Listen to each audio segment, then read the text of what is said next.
With a return to Kalos on the horizon, Fairy-type Pokemon will be stealing the moonlight back from dragons right after their own year.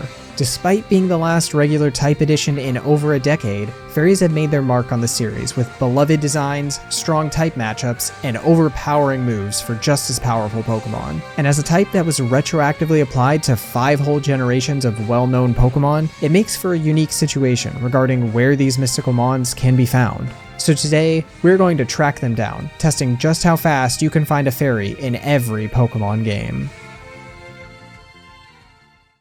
And similar to all those pre-Gen 6 Mons that gained a huge upgrade through a brand new powerful typing, you too can get your own internet browsing upgrade by checking out Opera GX, the sponsor of today's video.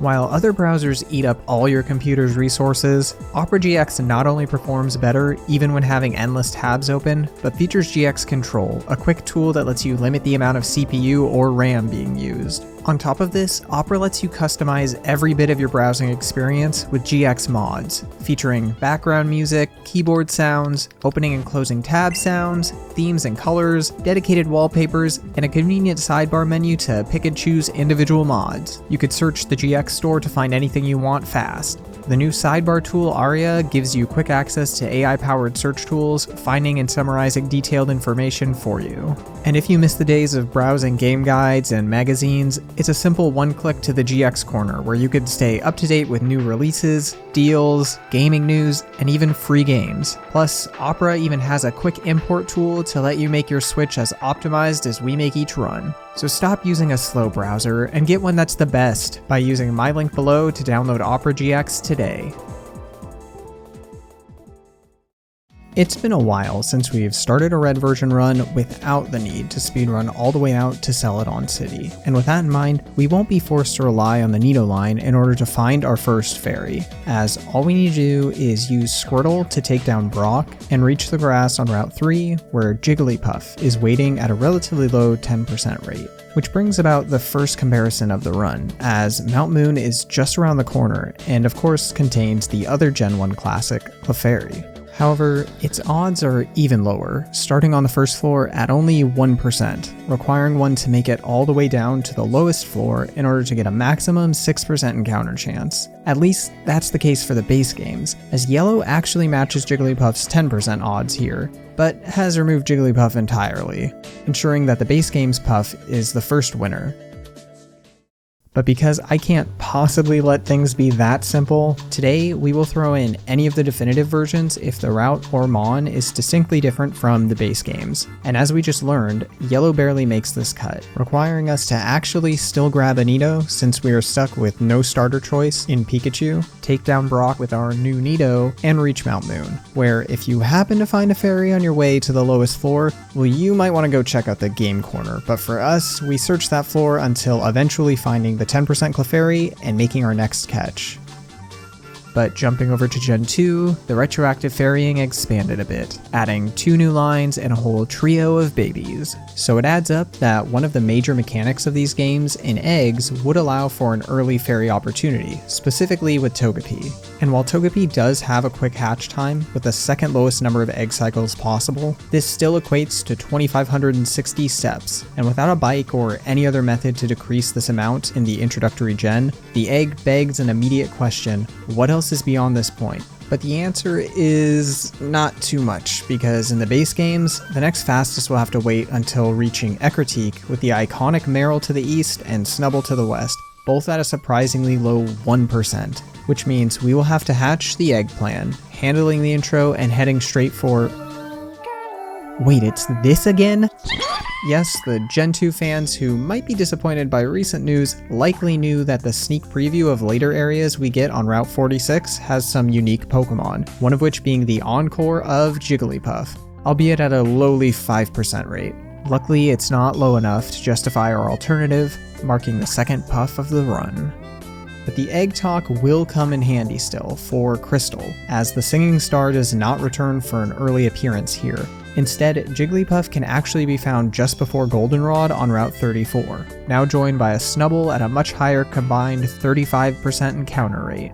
Thus, we would need to see which route is truly faster, and luckily for the egg route, this is where that low hatch rate will hopefully come in handy. In total, walking the required 2,560 steps took around 11 minutes, and if we compare this to how far the current world record gets in this amount of time, we would be fighting Bugsy, still over 6 minutes away from reaching the Route 34 grass, making it crystal clear that Togepi is the winner for our extra fairy check in Gen 2. If any generation had the potential to throw us a complex comparison, it would be the third. However, the base games provide a well-known answer here, as Ralts is found right at the start on Route 102, although again at a low encounter rate and oddly even 4%. And with the next closest option not being until Granite Cave with Mawile, Ralts is surely the answer despite these odds. But there is still one interesting question I had to check out. Specifically, what is the likelihood that we beat Wally to Ralts? To answer this, the world record is able to go from the point we start our Ralts search to Wally's catch in about 3 minutes if we remove the unneeded shopping time. Being slightly generous, an average encounter takes 11 seconds, meaning we could get 16 encounters in the Wally time, making this about as good as a coin toss to win. Sadly for our run though, it took a whopping 34 encounters, which only has a 25% chance to happen. And while Wally's time is the same in Emerald, ours may be different, because just outside of Petalburg, a fairy that was even rarer than Ralts last gen is now found at 5 times its odds with Marill. So we need to see how long it takes to go from where we could start hunting Ralts to Marill. Of course, it's not a straight shot though, as we are blocked off from reaching the route until we watch Wally catch Ralts again, meaning it will take about 3 minutes and 40 seconds until we reach the Marill grass, giving Ralts a slight edge with a 56% chance to be found in that time. But with the experience we had in the base games, and the fact that I found Marill on my first encounter, we will stick with it while noting that even at a 4% encounter rate, Ralts can certainly still win in this situation. Now on to the Sinnoh region, which is the first and only region with no unique fairy lines introduced, simply adding in the pre-evolution baby, Mime Jr., and the second evolution for Togepi, Togetic. Thus, it might not come as a surprise that we have to make it all the way over to Eterna City before discussing any fairy options. Luckily, we aren't here for Cynthia's post-galactic gift of another Togepi egg. Rather, we can head straight across town to the first available section of Mount Cornet. Inside, the Clefairy line can be found, with the base games having a solid 25% chance to find Cleffa in the mornings, versus Platinum's maximum 10% chance for a Clefairy. And with the base games already beating Platinum by a minute and a half to Eterna, we can simply stick with Cleffa and forgo dealing with the third game this time around.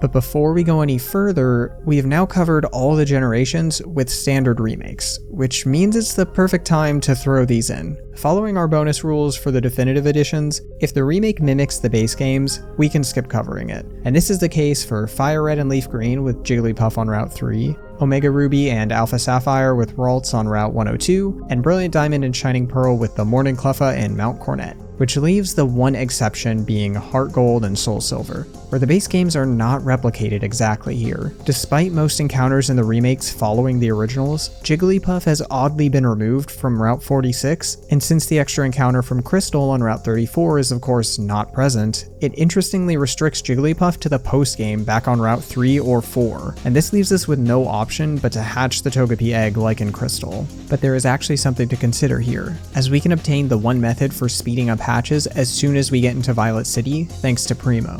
By entering a set of keywords based on your trainer ID, we can obtain various wallpapers or Pokemon, one of which being the Mon with both hatch cycle having abilities, Slugma. However, it's not quite that simple, as even though we can quickly determine the set of keywords needed and enter them, Primo provides us a Slugma egg, and with a hatch time of double Togepis anyways, it won't even hatch before the time we could get and hatch Togepi. Thus, the remake's result is essentially the same as Crystal, albeit a bit slower despite being able to run and with some extra flair, ending our one and only necessary dive into the standard remakes for this challenge.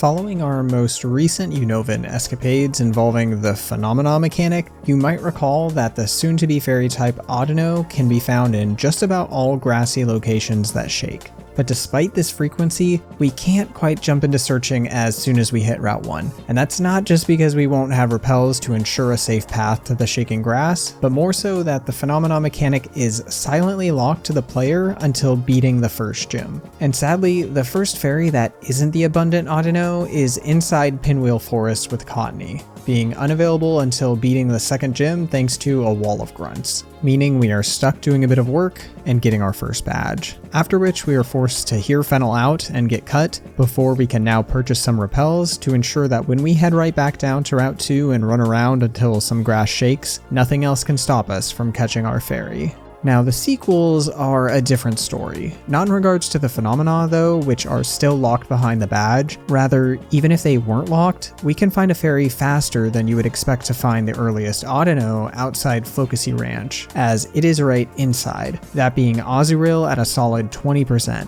meaning the sequels easily beat the base games, and are the first definitive edition so far to claim this feat.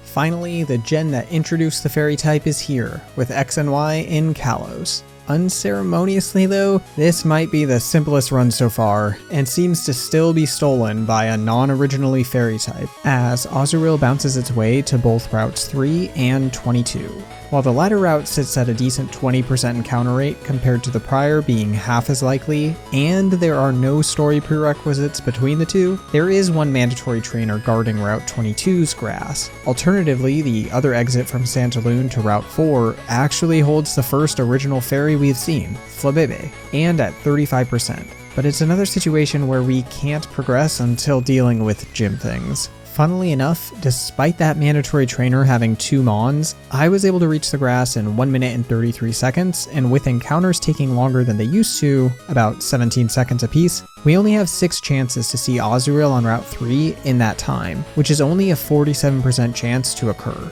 And if one continues to fail encounters here, Route 22 will already have higher odds after only 5 checks. So similar to Emerald, it is completely viable to take the further path and have a shot to get a faster fairy. This time, however, luck was on my side, and I found our second Polkamon on the second encounter, making the catch and completing Kalos for the challenge, at least for now. And on to the games where a fairy right at the start would save us from the most intro material. But of course, there aren't any immediate fairies in our future. Instead, we are the ones caught by a fairy legendary and have to watch an overworld snubble taunt us in the lab despite not even being available in the base games without breeding a late game Granbull, which means we have to finish over 50 minutes of intro material before finally reaching the northernmost grass patch on Route 2, where we can find our first original fairy type of the run, Cutiefly, and end our intro suffering. At least until the sequels, which have their own fairy, but is thankfully a bit quicker as Mime Jr. can now be found in Howley City, specifically at 10% nearest the water and double that north of here. As to be expected, intro material blocks us from immediately accessing the lower odds grass, and with only about 30 seconds separating us from the higher chance at Mimes, it will be better to stick with that, adding another retroactive fairy winner and finishing the final upper version games.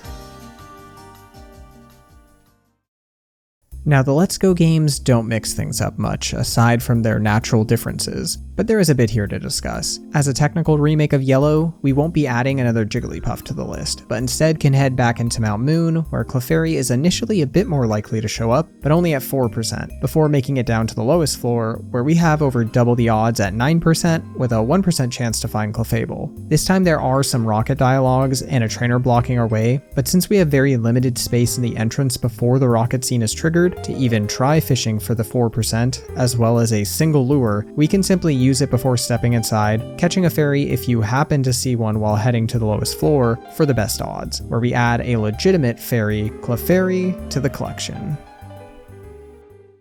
One might expect Galar's relatively diverse wild area to have at least a few fairies to pick from, right out of the gate. But things are fairly limited, as despite Ralts being up to a 60% encounter in most Rolling Fields grass, that is only the case during Fog, which won't show up until beating the game. Other than that, Ralts only has a 2% chance to spawn in cloudy weather here. Now, while there are 5 more locations with Ralts spawns within our catch level limit, they all require foggy weather as well. Other than that, Mime Jr. is the only other fairy under level 20, and it requires Blizzard, another currently locked weather condition. And despite the fact that the Isle of Armor has an immediate pair of fairies in all weather, and a third in Ralts since fog is not locked here, we learned last time that if there is a fairy-filled den in the starting set, this will win out. And the den overlooking Lake Milo is perfect, having nothing but fairies in both the common and rare pools. But I did learn the hard way that it's best to avoid picking Sobble, as Cutify and Morlul can max Overgrowth for a one-shot. So we stick with Scorbunny, make our way to the wild area, and luckily find our raid, not needing to grab Watts for a wishing piece this time. Funnily, we end up with a 10% Ralts from the rare pool, making up for our currently lacking weather abilities anyways.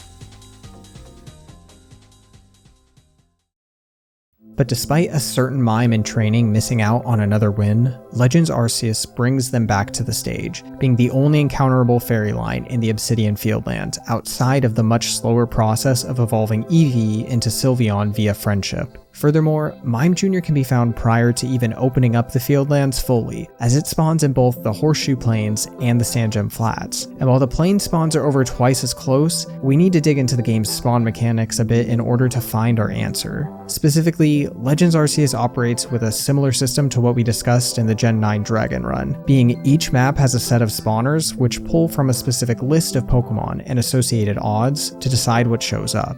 Mime Jr. can be generated from 7 spawners in the Obsidian Fieldlands, with 3 scattered around the Horseshoe Plains and the other 4 in the Sandgem Flats. And while the flats do have an extra chance of rolling our target, the real benefit is in the odds, as Mime Jr. only has a 10% chance at each horseshoe spawner versus a 77 or 66% chance at each pair of flats spawners. But the real kicker is that even if you don't roll a Mime Jr. in the flats, the only other option is for Mr. Mime, meaning we have 4 guaranteed fairy spawns in the flats versus only a 26% chance to find one at all in the plains. And since a new mon won't replace an old one without time passing or reloading the area, heading straight to Sandgem will be the optimal decision for our run. All we need to do is get through our first trip to the Fieldlands and on our second completely ignore the tutorial and start running south about as far as we can go. Here we can find the first Mime, and although it can flee, it's not too tricky to make the catch and move on to our final fairy.